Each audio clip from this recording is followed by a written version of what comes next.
Hola, ¿qué tal? Aquí Profeta de Silicio, compartiendo con ustedes un momento más, un videito más.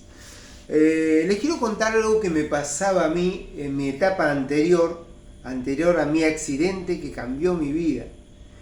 Con mi accidente se vació mi cabeza, mi cerebro de ideas, pensamientos y experiencias anteriores. Tuve una pérdida total de memoria, así que tuve que armarme algún tipo de conocimientos nuevos para volver a aprender a vivir. Y bueno, anterior a esa etapa, yo tuve una etapa de creyente evangélico o religioso evangélico. La religión evangélica ellos le van a decir que no son religión, que ellos son un estilo de vida. Y es verdad, es perfecto para quien lo quiere entender así, pero sí son religión. Ellos quieren creer que no son religión, que lo de ellos es auténtico y genuino porque es un estilo de vida. Pero la verdad es que siempre que haya dogmas y ritos, es una religión.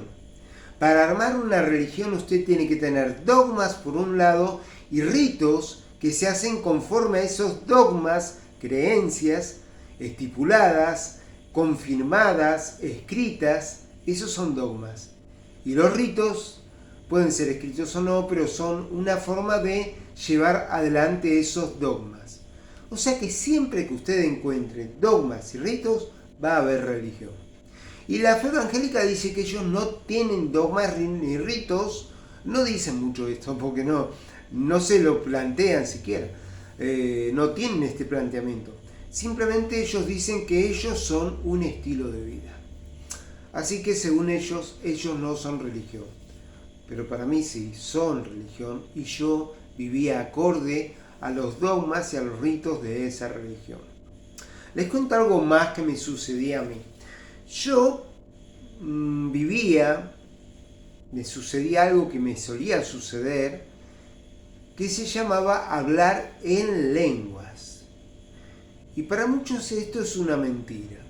Hablar en lenguas es hablar en un idioma ininteligible, no sé decir bien esta palabra, ininteligible, creo que es así. Un idioma que no se entiende, que vos no entendés qué estás diciendo. ¿Cuál es el problema con esto?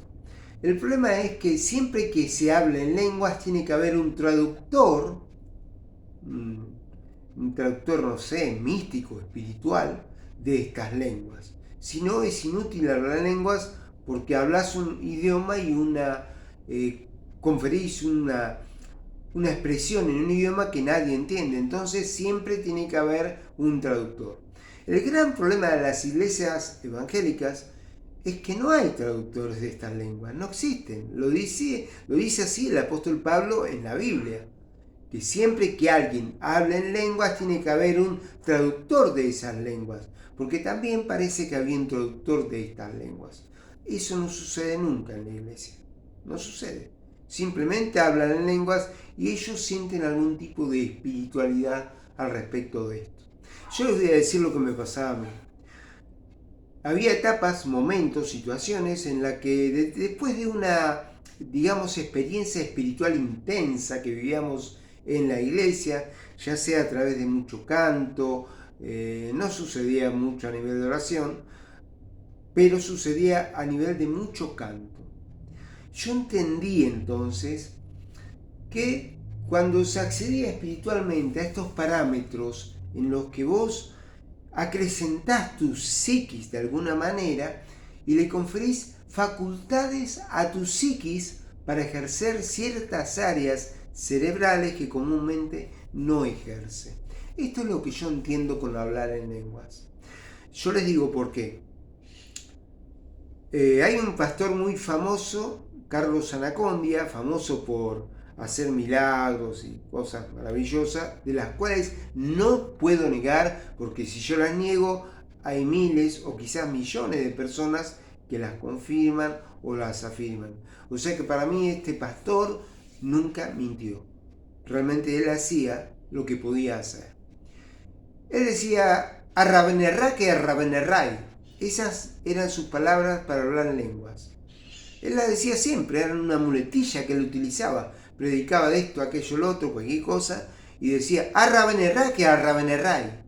Esas no me las olvidé más, me quedaron grabadas esas palabras. Arra benerray que arra benerray eran su forma de hablar en lenguas. No sé. Cuando a mí me agarraba tras un, digámoslo así, no sé cómo llamarlo, pero sería un éxtasis espiritual, una intensidad espiritual confirmada, yo comenzaba a hablar en lenguas. Cuando yo hablaba en lenguas, esto es verdad, había momentos en que yo afirmaba, expresaba algo, pero había momentos en que yo preguntaba. Y yo me daba cuenta que yo tenía una forma de expresar mi hablar en lenguas. Yo preguntaba, afirmaba, conversaba.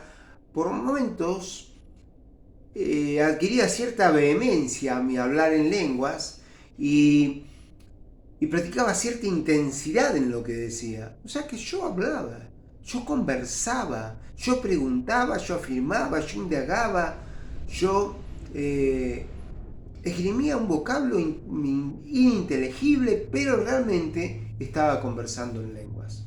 Ahora miren qué interesante. Por eso soy un profeta de silicio. Por esta causa.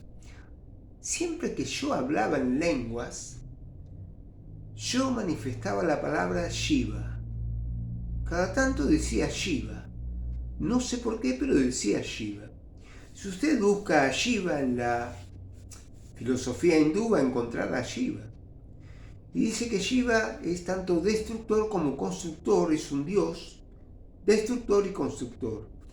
Y es el que destruye los viejos mitos e ideologías para crear nuevos mitos e ideologías. Esto es romper los viejos paradigmas y crear nuevos paradigmas. Algo en lo que yo hago hincapié que es necesario hoy en nuestros tiempos de silicio, en nuestros tiempos de nueva forma de vivir la vida. Porque los viejos parámetros caducos no nos sirven para nada. Querer ser como los viejos religiosos o viejos hombres de la fe basados en la Biblia no nos ayudan para nada. Pero ser un ser humano a conciencia y que ahora entiende la vida de otra manera sí que nos puede ayudar. Y para esto es necesario romper los paradigmas de la mano de una no entidad, de una creencia mencionada por algunos, por una filosofía hindú, como Shiva. Tenemos que crear nuevos parámetros, nuevos paradigmas y voltear los viejos paradigmas como manifiesta el dios Shiva. Claro, imagínense, en una iglesia evangélica hablando en lenguas, yo no puedo levantarme a decir, che, yo digo Shiva todo el tiempo cuando hablo en lenguas, ¿entienden? Yo esto no lo podía mencionar, de hecho nunca lo mencioné, porque cada uno habla en lenguas, en la iglesia hablaba en lenguas para sí, no contaba cómo hablaba en lenguas. Pero también me enteré, como les digo, este pastor Carlos Anacondia decía siempre arra benerray que arra benerray, y esas eran sus palabras en lengua, que nadie podía identificar qué decían, qué querían decir. Y yo encontraba esto, que en la iglesia todos hablan en lenguas, o algunos o muchos hablan en lenguas, y no mienten, no mienten. Yo creo que hablaban en lenguas, pero ¿sabe qué? Yo creo que ellos transportaban su psiquis mental a un área de sus vidas donde realmente comenzaban a hablar en un idioma que no se podía entender y comenzaban a decir palabras que no se podían entender. Por eso era hablar en lenguas. No es que era tal o cual idioma, porque sería fantástico que yo dijera yo hablo en lenguas y comienzo a hablar inglés, por ejemplo, o comienzo a hablar húngaro, ahora Sofía, húngaro, o checoslovaco, o cualquier otro idioma, pero no, porque la Biblia también dice que no son idiomas terrestres. Aquí me quiero detener a pensar un poco, si no son terrestres, ¿qué son? No son terrestres de esta tierra, pero son sí de otra tierra. Acuérdense, yo confirmo, no puedo decir semejante verdad, porque es verdad, pero yo expreso que Jesús lo dijo miles de veces. Mi reino no es de este mundo. Cientos de veces dijo esa palabra. Mi reino no es de este mundo. Entonces, hay otros mundos, donde hay otros reinos, y donde gente como Jesús también reina.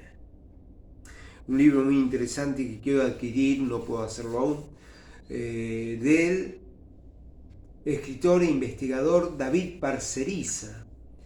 El libro se llama Jesús vino de Sirio. Él lo confirma o lo afirma y tiene bastantes pruebas para darlo a conocer. Así que estamos hablando de otros mundos e identificando lugares. Volviendo a esto, a hablar en lenguas, yo, profeta de Silicio, intento impartir nuevos pensamientos, nuevas creencias y romper viejos paradigmas. El hablar en lenguas es una verdad. Sucede. No hay traductores, también sucede que no hay traductores. Que no sirve para nada, también sucede que no sirve para nada. Pero cuando uno alcanza cierto éxtasis espiritual, uno siente la necesidad imperiosa en su corazón de hablar en lenguas y comenzar a decir cosas que ni él puede entender. Pero él entiende que en ese momento hay una afinidad entre Dios y el hombre, entre Dios y él. Eso es maravilloso. Yo sigo afirmando que Dios no es una entidad, sigo afirmando que Dios es una energía. Es la energía más pura, más santa, más limpia de este universo y es una energía de bondad. Esa energía se llama Dios, la llamamos Dios. Y entonces Dios adquiere un volumen tan grande que Dios deja de pertenecer a tal o cual religión. Y Dios es todo y engloba a todos. Dios engloba a toda la humanidad y a todo el universo. Entonces Dios es católico, es evangélico, es pentecostal, es hindú, es hebreo. Dios es todo. Dios es todo. Y usted tiene que empezar a ver a Dios de esa manera. No como una entidad, sino como una energía, la energía primaria que mueve al universo. Yo creo estar conectado a esta energía plenamente, me encanta cómo me siento, disfruto cada momento, estoy bien todo el tiempo y como siempre digo, no dejo que nada interfiera en mi mente con malestar, con pesimismo, con valores feos como la arrogancia, la soberbia. Con humildad, simplemente entiendo y trato de mover mi vida al área de un profeta de silicio. Sofía, te regalo este video para vos una vez más. Y esa es mi idea. Como siempre te dije, Sofía, tengo 2 hijos. Si mis hijos están bien, no tuvieron accidentes ni enfermedad, nada me puede perturbar. Ya está todo bien. Me estoy tranquilo, mi alma está tranquila, la dejo a mi alma para que se intranquilice ante estas adversidades. Porque el ser humano tiene una resiliencia natural que es la fuerza interior para sobreponerse a todo aquello que le resulta adverso. Entonces yo dejo este área de la seguridad y tranquilidad de mis hijos para dárselo a la intranquilidad en su momento. Si llega a suceder, espero que nunca suceda, pero ante todo tengo que estar firme en esos momentos de mi vida. Y la mejor manera es no preocuparme por nada. A mi familia le molesta que yo sea así, en gran manera les molesta, les preocupa, porque llevarte así te lleva a entender muchas cosas. Por ejemplo, yo entiendo que los mayores se tienen que ir primero y los menores se tienen que ir últimos. Antes que yo me vaya, se va a tener que ir mi mamá, como ya se fue mi papá. Y después de que yo me vaya, se van a ir mis hijos. Lo terrible de esto es que sucede al revés, como le sucedió a mi mamá, que se le fue una hija con tan solo 17 años, y eso la marcó de por vida, mamá, porque rompemos el orden natural de la vida. Los mayores se van primero y después los menores. Entonces mucha de mi familia no va a entender que yo asimile esto, pero yo asimilo esto con la idea de apegarme a mis fundamentos budistas. La idea de que no debemos apegarnos a nada que sea humano, terrestre, que viva acá, a nada. Les recuerdo, estoy impresionado con todo lo que se sabe y se aprende hoy. Jesús era budista. Ahora ya hay un documental de Nat Geo que habla de los años perdidos de Jesús. Ya está identificado dónde estuvo Jesús. Entre los 12 años que desaparece de la Biblia y los 30 que vuelve a aparecer en la Biblia, estuvo 17, 18 años perdido Jesús tratando de encontrarse a sí mismo. Conoció la India, conoció Nepal. Jesús anduvo por muchos lados. Siguió la ruta de la seda y está todo totalmente identificado. El periodista ruso Nicolás Notovich habló de él. Él le dijo que dio a conocer todas estas cosas. Claro, en Nepal le dijeron, no, acá no conocemos a ningún Jesús. Antes, porque ya estaban al tanto de lo que hacía el cristianismo con aquellos que pensaban distinto a ellos. El cristianismo se lo sacaba encima de una forma o de otra forma que podía llegar a ser la agresiva muy comúnmente. Entonces, hoy en día se investigó y saben que Jesús estuvo en la India y estuvo en Nepal y conoció los dichos y las palabras y el conocimiento filosófico de Buda y se apegó al budismo. Volvió al pueblo hebreo, al pueblo de Israel, con la idea de dar a conocer esta verdad. Pero claro, no podían darla a conocer esta verdad y ahí lo mataron, se deshicieron de él, porque mi reino no es de este mundo, e entendieron que él venía a atentar con su reino económico y eso les molestó en gran manera. Juan 8:44, léanlo, la Biblia, el Evangelio de Juan 8:44. Jesús, reunido ante un montón de sacerdotes, les dice, vosotros sois de vuestro padre el diablo. Por eso yo lo afirmo, y hasta el día de hoy lo afirmo, las religiones son del diablo, no son de Dios. El único que vino a predicar a Dios fue Jesús. Y todo lo que hicieron después los demás, fue una mixtura, una mezcla, una etapa transitoria de cambiar esto y de entender que hay una verdadera religión dada por Dios y dada a los hombres por Dios para vivir en esa religión que era dada por Jesús. Pero bueno, se deshicieron de él. Juan 8:44, vosotros sois de vuestro padre el diablo. El hablar en lenguas existe. Y yo me creo un profeta del silicio porque alguna vez yo lo confirmaba mientras hablaba en lengua, muchas veces yo decía Shiva. Y Shiva es el Dios que rompe los viejos parámetros, viejo mundo, para traer nuevos parámetros, nuevo mundo, nueva humanidad. Y eso es lo que estoy tratando de hacer como profeta de silicio. Sofía, créeme, no estoy loco. Estoy viviendo una experiencia un poco humana y un poco espiritual y la trato de manejar mentalmente con mi psiquis. Muchas gracias por escucharme. Un videito más de Profeta de Silicio. Chau, hasta luego.